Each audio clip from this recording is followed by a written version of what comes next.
தென்னாடுடைய சிவனே போற்றி எந்நாட்டவருக்கும் இறைவா போற்றி. இந்த காணொளியில் மணப்பெண் ஆடிக்கொண்டு வருவதனால் என்ன தவறு என்று கேட்கின்றவர்களுக்கு தான் பதில் சொல்லும் வகையாக இந்த காணொளி அமையப் போகின்றது. இப்போது திருமணங்களில், நம்முடைய பெரும்பாலான திருமணங்களில், குறிப்பாக தமிழர் திருமணங்களில் இப்போ மணமகள், அடுத்து மணமகன், அவருடைய குடும்பத்தார்கள், இப்போ இந்த பெண் அழைப்பு, மாப்பிள்ளை அழைப்புன்னு அவங்களை அழைச்சிட்டு வரும்போது ஆடிக்கொண்டு வருவதை நம்ம பார்க்குறோம். சினிமா பாடல்கள்லாம் போட்டு ஆடிக்கொண்டு வருவதை நம்ம பார்க்கின்றோம். சிலர் அதை பார்த்து அதை முகஞ்சுளிக்கின்றார்கள். என்ன திருமணத்தில் இப்படி ஆடிக்கிட்டு இருக்காங்க, அதுவும் பெண் இப்படி ஆடிக்கிட்டு வருது, பெண்ணு தலை குனிஞ்சு தானே வரணும், குனிஞ்ச தலை நிமிராமல் வரணும்னு முன்பு காலத்திலாம் சொல்லியிருக்காங்களே, இப்போ இந்த பெண்ணெல்லாம் இப்படி ஆடிக்கிட்டு வருது, இது என்ன பொருத்தமாக இருக்கா அப்படின்னு கேட்டால், கொஞ்சம் பேர் இந்த காலம் அப்படி தான், அதெல்லாம் உங்கள் காலம், குனிஞ்ச தலை நிமிராமல் வருவது, இந்த காலத்தில் பெண் அவளுடைய திறமையை, அவளுடைய ஆடுகின்ற திறமையை ஆடிக்கொண்டு வந்தால் என்ன, அடுத்து அவள் மகிழ்ச்சியாக இருக்கிறாள், அதனால் ஆடினால் என்ன தவறு, குடும்பம் எல்லாம் மகிழ்ச்சியாக இருக்கின்றார்கள், அதெல்லாம் ஆடினா என்ன தவறு அப்படின்னு ரொம்ப பேர் கேள்வி கேட்கறது புரியுது. அது நீங்கள் சொல்கிறது பொருத்தமானது தான்.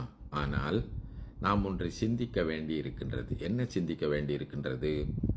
அதாவது நாம் என்ன பண்ணியிருக்கிறோம், எல்லோருக்கும் பத்திரிக்கை கொடுத்து வரவேற்றிருக்கின்றோம், வர சொல்லியிருக்கிறோம். எல்லோரும் திருமணத்துக்கு காத்திருக்கின்றார்கள். இப்படி ஆவலோடு காத்து கொண்டிருக்கின்ற போது இந்த பெண்ணும் மாப்பிள்ளையும் என்ன செய்வார்கள், ஒருவராக மண்டபத்திற்குள்ளே நுழைவார்கள். அப்படி நுழைகின்ற போது இதுதான் பெண்ணா என்று பார்க்கின்றவர்களுக்கு நாம் அளிக்கின்ற முதல் தோற்றம் எப்படி இருக்க வேண்டும் என்று நாம் சிந்திக்க வேண்டாமா? இப்போ வருகின்ற பெண்ணை பார்த்தோடனே, ஆஹா இவள் திருமகள் போல் அல்லவா இருக்கிறாள் அப்படின்னு கையெடுத்து கும்பிடணும் மாதிரி இருக்கணுமா?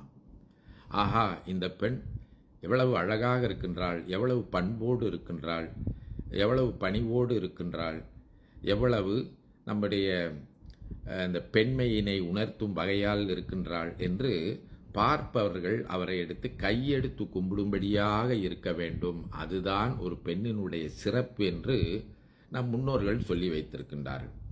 நான் ஏற்கனவே சொன்னது போல அவருடைய திறமையை தானே அவள் வெளிப்படுத்தி கொண்டிருக்கின்றாள் அப்படின்னு சொன்னால், அந்த இடம் திறமையை வெளிப்படுத்துவதற்குரிய இடம் இல்லை. அதுவும் சினிமா பாடல்களை போட்டுக்கொண்டு நீங்கள் பார்த்தீங்கன்னா, அவங்க ஆடுறதெல்லாம் பார்த்தீங்கன்னா, இந்த சினிமா படங்களில் வருகின்றதை போன்ற உடல் அசைவுகளை செய்து கொண்டு வருகின்றார்கள்.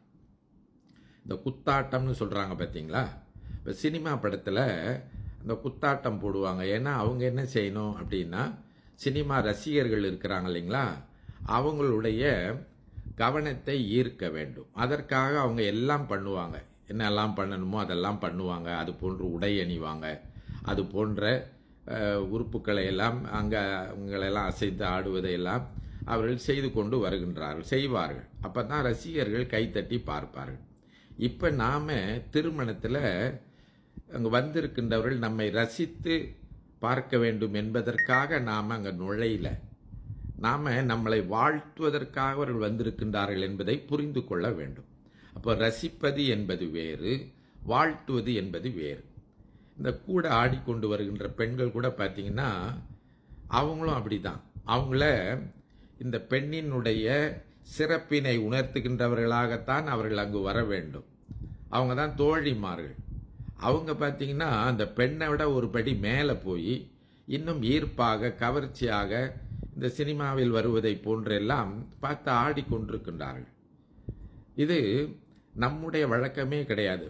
இந்த சினிமாவில் தான், வடநாட்டு பாணியிலான திருமணங்களில் இப்படி இந்த ஆடல் பாடல் கூத்து கும்மாளம், இன்னும் கூட இந்த குத்தாட்டம் இவற்றையெல்லாம் போடுவதை போன்று அவர்கள் காட்டுகின்றார்கள். நமக்கு என்னவோ அங்கிருந்து தொற்றி கொண்டது. சரி, அப்படியே ஆடணும், பெண்ணுக்கு ஆடணும், மாப்பிள்ளைக்கு ஆடணும் அப்படின்னு ஒரு எண்ணம் இருக்குமானால் அது தப்பு இல்லை. அவர்கள் அவர்களுடைய குடும்பத்துக்குள்ள இல்லையா, அவர்களுடைய வீட்டில் தனிமையில் அவங்க ஆடிக்கொள்ளலாம். இது பெரியவர்களையெல்லாம் நம்ம கூப்பிட்டுருக்கோம். பெரியவர்கள், சான்றோர்கள், படித்தவர்கள், இவர்களெல்லாம் பெண் எப்படி இருப்பாள் என்ற ஆவலோடு பார்க்கின்ற சூழல்ல, மாப்பிள்ளை எப்படி இருப்பான் என்று ஆவலோடு பார்க்கின்ற சூழல்ல நம்முடைய எதிர்பார்ப்பு பார்த்தீங்கன்னா சில வேளையில் நமக்கு வெறுமையாக போயிடும், இந்த சப்புன்னு போயிடும்னு சொல்கிறாங்க இல்லைங்களா, அது போல் போயிடும் ஒன்று. இன்னும் சில வேளையில் அவங்க அந்த நடன பயிற்சி கொடுக்கின்றவர்கள் அவங்க கொடுத்திருக்கின்ற அந்த பயிற்சியை பார்த்தீங்கன்னா அது ரொம்ப கொச்சையாக இருக்கின்றது. அப்போ நம்ம சிந்தித்து பார்க்க வேண்டும். நாம் அந்த சூழல் ஒரு பெண்ணை நாம் வீட்டுக்கு ஏற்ற ஒரு நல்ல பொண்ணு அப்படின்னு சொல்கிறோம் இல்லைங்களா, அப்படி எதிர்பார்த்திருக்கின்ற ஒரு சூழல், வீட்டிற்கு ஏற்ற ஒரு மாப்பிள்ளை அப்படின்னு எதிர்பார்த்து கொண்டு இருக்கின்ற சூழல் அப்படின்னா, இப்போ ஆடுறவங்க இவங்களாம் வீட்டுக்கு ஏற்ற பொண்ணு இல்லை மாப்பிள்ளை இல்லையான்னு நீங்கள் கேட்காதீங்க. நம்ம பார்க்கின்ற முதல் தோற்றம் இல்லைங்களா, நம்ம அவங்களுக்கு ஒரு தோற்றத்தையும் அவருக்கு ஒரு உணர்வையும் ஏற்படுத்துகிறோம் இல்லைங்களா, அந்த முதல் தோற்றம் அது ரொம்ப முதன்மையானதாச்சே. அப்போ ஒரு பெண்ணு நீங்கள் பார்த்தீங்கன்னா எல்லாருக்கும் பொதுவில் அப்படி ஆடிக்கொண்டு வருவதும், அதுவும் பார்த்தீங்கன்னா நான் சொன்னது போல் சினிமா பாடல் ஏதோ ஒரு பாட்டுக்கு சினிமா நடிகை போல ஆடிக்கொண்டு வருவதும் எப்படி அந்த பெண்ணின் மீது ஒரு மதிப்பையும் மரியாதையும் ஏற்படுத்தும். இது மட்டும் அல்லாமல் நம்முடைய பண்பாட்டில் என்ன சொல்லியிருக்காங்கன்னா, இப்படி வருகின்ற பெண் தலை குனிந்து வருவாள் இல்லைங்களா, அது எப்படி வருவாள்னா அந்த தேங்காயை ஏந்தியவாறு அல்லது விளக்கை ஏந்தியவாறு அடிமேல் அடி வைத்து நகர்ந்து வருவாள். அது எப்படின்னா அன்னம் நடந்து வருவது போல் நடந்து வருவார்னு சங்க இலக்கியத்தெல்லாம் சொல்லியிருக்கு. இப்போ நம்ம அன்னம் நடந்து போல வர்றதெல்லாம் பரவாயில்ல, குறைஞ்ச அளவு ஒரு பணிவோடு மற்றவர்கள் பார்க்கின்ற போது பார்க்கக்கூடிய வகையில் வர வேண்டும் இல்லைங்களா. அதற்கு மேலே இந்த வந்திருக்கின்றவர்களை பார்த்து ஒரு புன்னகை செய்தாவது போக வேண்டும். குடிஞ்சத்தலை நிமிர்ந்தெல்லாம் போக தேவையில்லை. வந்திருக்கின்றவர் நம் உறவினர்கள் வந்திருக்கின்றார்கள், பெரியவர்கள் வந்திருக்கின்றார்கள், ஆசிரியர் வந்திருக்கின்றார்கள், சான்றோர் பெருமக்கள் வந்திருக்கின்றார்கள். அவர்களெல்லாம் அவையில் இருக்கின்ற போது நம்ம அவைக்கு நுழையும் போது அவங்களெல்லாம் வணங்கி போக வேண்டும் இல்லையா. அதனால நம்முடைய பண்பு. அதை விட கொடுமை இப்போ என்ன நடக்குதுன்னு சொன்னால், இப்போ பெண்ணு மாப்பிள்ளை தான் ஆடிக்கிட்டு வர்றதுன்னு ஒரு பக்கம் இருந்தது.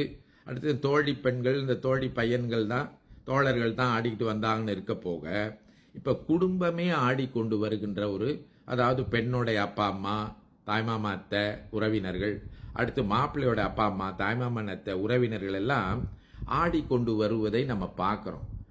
அதனால தான் இன்றைக்கு திருமணத்திற்கு வந்திருக்கின்றவர்கள் கூட வாங்கன்னு வரவேற்காம அவங்க நடன பயிற்சி எடுத்துக்கொண்டிருக்காங்க.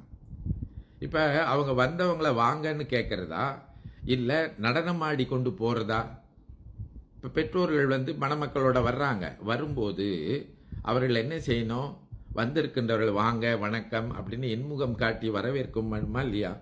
நம்ம தான் ஆட்டம் பாட்டத்தில் நம்முடைய கருத்தை செலுத்தி கொண்டிருக்குமே, யார் வந்தது யார் வரலை. இப்படி நாம் ஏற்கனவே நான் சொன்னது போல் ஒரு காணொளி செஞ்சுருக்கிறோம், வரவேற்காத திருமணம் அப்படின்னு சொல்லி.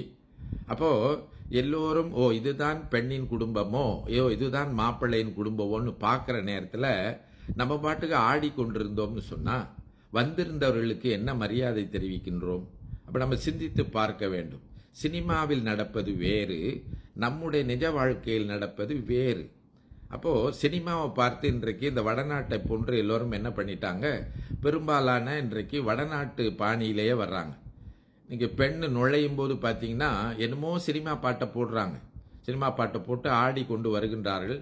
வயதான அப்பா அம்மாவெல்லாம் போய் அதற்கு ஏற்ற மாதிரி ஆட சொல்லி, சில வேளை பாட்டி தாத்தாலாம் கூட ஆடி கொண்டு வர சொல்லி, அவங்களாம் வேணான்னு கையெடுத்து கும்பிட்டாலும் இல்லை நீங்கள் எங்கள் திருமணத்துக்கு எங்களை மகிழ்ச்சிப்படுத்துறதுக்காக ஆடித்தான் ஆகணும்னு சொல்லி வற்புறுத்தி, இன்னும் சில வேளையில் பார்த்தீங்கன்னா திருமணம் முடிஞ்ச போனவன பிறகு மேடையில் இல்லைங்களா இந்த டிஜே பண்ணுற கூத்துலாம் இருக்குது பார்த்தீங்களா, அதெல்லாம் இன்னொரு காணொலியில் உங்களுக்கு நான் சொல்கிறேன்.